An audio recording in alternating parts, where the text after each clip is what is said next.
ఆనంద్ కుమార్ గారు మన సైడ్ ఉండాలి తప్ప, ప్రజల వైపు ఉండాలి తప్ప మనం దానికి భిన్నంగా ఉండేటువంటి ఆస్కారం ఉండకూడదు. ఇవాళ దొంగలని, అబద్ధాల కోర్లని, హామీలు ఇచ్చి అమలు చేయని వాళ్ళని, బ్రోకర్లని చీల్చి చెండాడంలో నీ చేతిలో ఉన్న సెల్ ఫోన్, నీ బ్రెయిన్ చాలా ఎఫెక్ట్గా పనిచేయాలని చెప్పి కోరుకుంటూ ఇవాళ స్థానిక సంస్థల సందర్భంగా పెట్టింది. స్థానిక సంస్థల సందర్భంగా అధ్యక్షుల వారు చెప్పి లక్ష్మణ డెఫినెట్గా 45 నిమిషాల క్లాస్ ఉంటుంది, వారు చెప్తారు తప్పకుండా. కానీ ఒక్కటి మాత్రం మర్చిపోకండి, ఇవాళ ఇక్కడ పార్లమెంట్ సభ్యులు, అసెంబ్లీలో శాసనసభ్యులు, జిల్లా పరిషత్తులు, కార్పొరేషన్లు, మున్సిపాలిటీలు, మండల పరిషత్తులు, గ్రామ పంచాయతీలు, ఇన్ని వ్యవస్థలు, ఇవన్నీ వ్యవస్థలు సమగ్రంగా ఉంటేనే, పనిచేస్తేనే ఇవాళ గాంధీ గారి కళ్ళగన్నా గ్రామ స్వరాజ్యం సిద్ధిస్తుంది.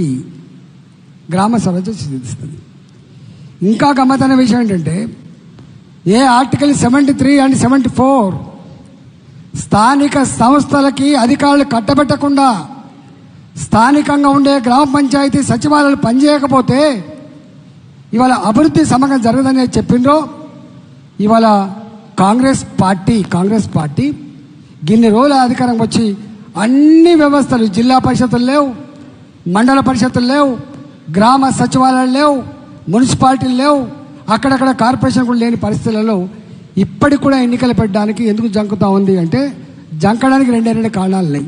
ఒకటి, ఎన్నికలు పెడితే ఓడిపోతాం, ఇది వాళ్ళ భయం. ఇవాళ బీసీలకు 42% రిజర్వేషన్ల పేరిట కాలయాపన చేసే ప్రయత్నం చేస్తూ ఉంది తప్ప ఇవాళ వాస్తవంగా అది కారణం కాదు. ఏదో నెపం పెట్టి పోస్ట్ పోన్ చేయాలి తప్ప, ఎన్నికలు పెడితే రేపు జిల్లా పరిషత్ గెలవకపోతే, రేపు మండల పరిషత్ గెలవకపోతే, రేపు మొన్ననే అధికారంకి వచ్చిన పార్టీ ఖతమైపోయింది అంటుంటే ఒక వాతావరణం బిల్డప్ అయినటువంటి భయానికి మాత్రమే ఎన్నికలు పెడతలేదు. కానీ ఎన్నికలు ఎప్పుడు పెట్టినా ఒకటే మాత్రం సత్యం, ఇవాళ కాంగ్రెస్ పార్టీ వాస్తవంగా స్థానిక ఎన్నికలు అధికార పార్టీకి అండగా ఉంటాయి, అధికార పార్టీకి మద్దతుగా ఉంటాయి. కానీ ఇక్కడ ఆ పరిస్థితి లేదు. మొన్నదాకా పాలించిన టీఆర్ఎస్ పార్టీ కూడా ఇంకా ఆ చీకటి అధ్యాయాలని, ఆ దుర్మార్గ రోజులు మర్చిపోకుండా ఉన్నారు. కాబట్టి వాళ్ళు కూడా వేస్తారా అర్థం కాని పరిస్థితి ఉన్నారు. ఒక్క మాటలో చెప్పాలంటే ప్రజలందరూ కూడా చౌరస్తాలో ఉన్నారు. ఆ చౌరస్తాలో ఉన్న ప్రజానికానికి మార్గదర్శనం చేయాల్సిన బాధ్యత మీ చేతుల్లో ఉంది. ఆ మార్గదర్శనమే రేపు భారతీయ జనతా పార్టీ నాయకత్వంలో స్థానిక సంస్థలు కూడా మీరు గెలిపించండి అని చెప్పే సంకేతాన్ని పంపే బాధ్యత మీ చేతుల్లో ఉంది. ఇవాళ నేను అడుగుతా ఉన్నా, ఒకటే నిమిషం మాట్లాడి ముగిస్తా. మీరు అడగండి, మీ గ్రామాలలో పెరిగే చెట్టు ఎక్కడ డబ్బులతో పెరుగుతూ ఉన్నాయి? నీ చౌరస్తాలో వెలిగేటువంటి బల్బులు ఏ డబ్బుతో వెలుగుతున్నాయి? నీ గ్రామాలలో ఉండే సిమెంట్ రోడ్లు ఏ డబ్బుతో వేయబడ్డాయి? నీ గ్రామాల్లో పారే మురికి కాలువలు ఏ డబ్బుతో అవి కట్టబడ్డాయి? నీ గ్రామాల్లో ఉన్నటువంటి శ్మశాన వాటికలు ఏ డబ్బుతో ఇవాళ అవి నిర్మించబడ్డాయి? అంగన్వాడీ బిల్డింగ్ కావచ్చు, గ్రామ సచివాలయం కావచ్చు, అది మున్సిపాలిటీ బిల్డింగ్ కావచ్చు, రైతు వేదికలు కావచ్చు, ఇవన్నీ కూడా కేంద్ర ప్రభుత్వ నిధుల ద్వారా మాత్రమే జరుగుతూ ఉన్న విషయాన్ని మనం మర్చిపోవద్దు. ఇవాళ మీరు ఇక్కడ ఉన్నారు ఎల్బీ నగర్లో, చాలామంది ఏమనుకుంటుంటే ఆనాడు కేటీఆర్ గారు ప్లాన్ చేసి ఇవాళ ఈ ఓవర్ బ్రిడ్జ్లు కట్టిండ్రు, అండర్ పాస్లు కట్టిండ్రు. నో, ఇవన్నీ కూడా కేంద్ర ప్రభుత్వం, పట్టణాలు వేగంగా అభివృద్ధి చెందుతూ ఉన్నాయి. రాష్ట్ర ప్రభుత్వాలు దాన్ని గుర్తించినప్పటికీ కూడా డబ్బులు ఖర్చు పెట్టలేకపోతూ ఉన్నారు. సమగ్రమైనటువంటి అభివృద్ధి జరగలేకపోతూ ఉంది.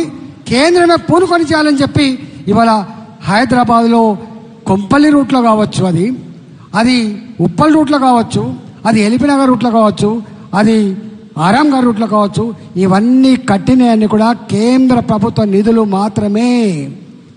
సొమ్ము ప్రజలదే, సోకు కూడా ప్రజలదే. కానీ సొమ్ము కేంద్ర ప్రభుత్వం అని చెప్పి నేను అంటలేను.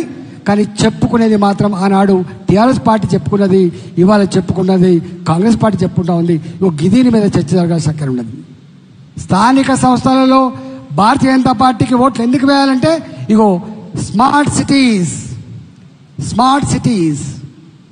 హైవేస్, రైల్వే స్టేషన్స్, గ్రామ పంచాయతీ జరుగుతున్న డెవలప్మెంట్ అంతా కూడా కేంద్ర ప్రభుత్వం ద్వారా జరుగుతూ ఉంది. కాబట్టి రేపు భారతీయ జనతా పార్టీకి కనుక అధికారం ఇస్తే గ్రామ సర్పంచ్ భారతీయ జనతా పార్టీ అయితే, నా ఎంపీపీ భారతీయ జనతా పార్టీ అయితే, నా జడ్పీ చైర్మన్ ఇలా భారతీయ జనతా పార్టీ అయితే, నా మున్సిపల్ చైర్మన్, నా నగర మేయర్ అయితే ఇవాళ కేంద్ర ప్రభుత్వం ద్వారా ఈ స్మార్ట్ సిటీస్ కావచ్చు, అర్బన్ డెవలప్మెంట్ మినిస్ట్రీ కావచ్చు, రూరల్ డెవలప్మెంట్ మినిస్ట్రీ కావచ్చు, డబ్బులు వస్తాయి, అభివృద్ధి చెందే ఆస్కారం ఉందని చెప్పేటువంటి లైన్ని మీరు తీసుకుపోవాలని చెప్పి నేను కోరుతాను. అందుకే బీజేపీకి ఓటేయాలని చెప్పి చెప్పాల్సి అక్కడ ఉంది. కాబట్టి ఇవాళ మీరు డే అంతా మీ మేధోమనం చేస్తూ ఉంటారు. కాబట్టి ఈ మేధోమనంలో అనేక రకాల సమస్యలు వస్తాయి.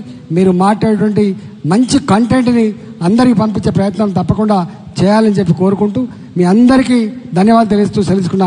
భారత్ మాతాకి, భారత్ మాతాకి.